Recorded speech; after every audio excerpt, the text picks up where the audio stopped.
everyone, welcome po sa video natin ngayon. In this video guys, yung gagawin natin is mag-purchase tayo ng virtual card, so gamit ang pisocard.com.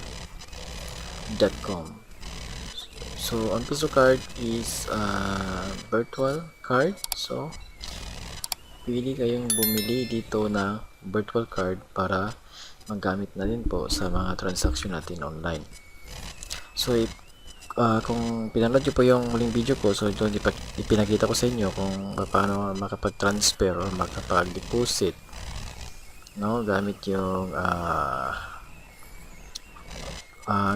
cryptocurrencies. Ito yung ginamit natin para makapag-transfer ng pera, pero meron din silang mga iba pang paraan na pwedeng debitin para makapag-transfer ng pera.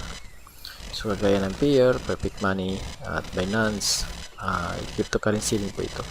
So ito yung ginamit natin sa huling video, no? So kung pinanood nyo po yung huling video ko, makikita ninyo kung paano natin ginamit yung cryptocurrency natin sa coins.ph, which is yung Litecoin, para makapag-send or makapag-deposit ng pera dito gamit ang cryptocurrencies na sa Piso card. So sa video na to guys, is yung gagawin natin is mag-purchase tayo ng virtual card. So okay, click natin yung buy card once na makapag-login na po tayo sa ating account.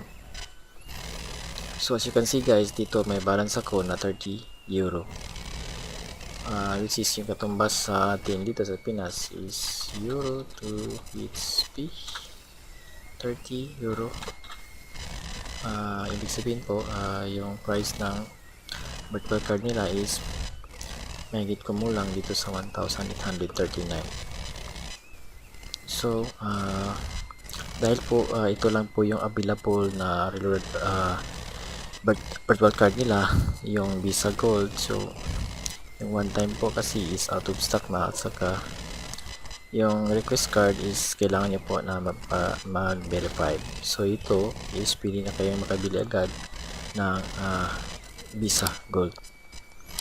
So ito yung gagawin natin guys. Piliin natin tong card na to. So click nyo na po yung buy card, tapos dito click nyo na po yung buy card. So dapat po mayroon kayong deposit na pera sa euro na currency. So dito guys, so meron tayong matitira na $1 sa euro natin. Ito na po yung aggregator terms and services. Ang conditions sa Visa Gold cards gives you the possibility of reload, city and reload anytime to shop anywhere. Visa debit cards are acceptable around the world. Card issue P 40 euro. There's no balance inside the card after boot. Card issue P. Card issue P 40 euro. There's no balance inside the card. To put card, you have to reload card from my card section. The Visa Gold card is non-refundable. The card will be delivered instantly under the my card reloadable section. This card, validity 6 months. After 6 months, you can renew the card. You can receive payment on this card, but for receive payment, you have to pay 10% of the receipt amount card issued country is Spain. So 6 months lang pala guys, no? So yung card will be delivered under the conversation. This card validity is 6 months. After 6 months, you can renew the card and receive payment on this card. But for receive payment, you have to pay 10% of the receipt amount card issue country Spain. So guys, nasa inyo po guys, mag-purchase kayo. Kung i-purchase nyo po yung virtual card nito. So ang rason naman kung bakit ako nag-order dito is dahil gamitin ko po ito sa pag-purchase na Google Play Console sa ibang pangalan. So hindi na napangalan sa akin kasi nga nakamit na po yung payment profile natin sa ginamit natin na nakalink doon sa ating Google Play Console. So yun naman yung rason kung bakit po ako nag-purchase ng virtual card, para may pangalan ko po sa iba po na pangalan para magamit ko po sa pagbili ng Google Play Console. So validity niya po guys is 6 months. So dapat magamit niyo ito kagad. So click niyo na po itong confirm kung hindi na po. Click natin itong confirm. Yan. Card Buy successfully. Okay. Tapos active na po yung card natin guys. So please activate your card with Telegram. Click here to activate your card.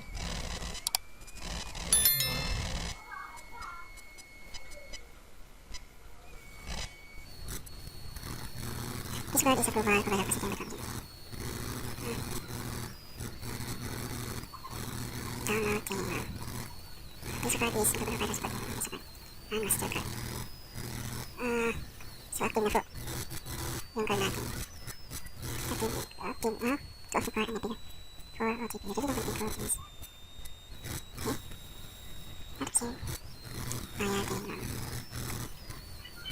And so, my card. Click here to active your card.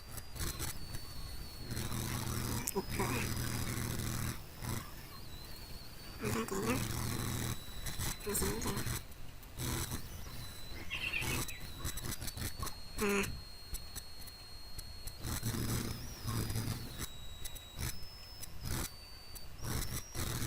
PC or Linux, Windows portable version.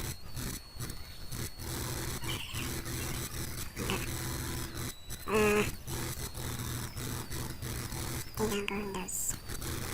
Download.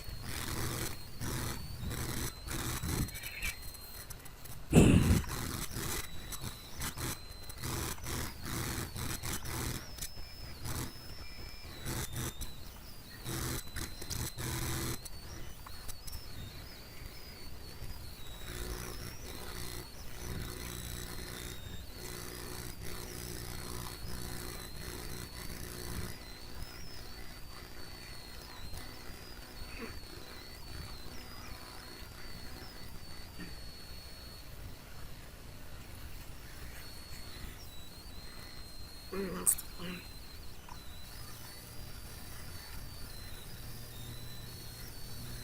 Okay, kailangan start.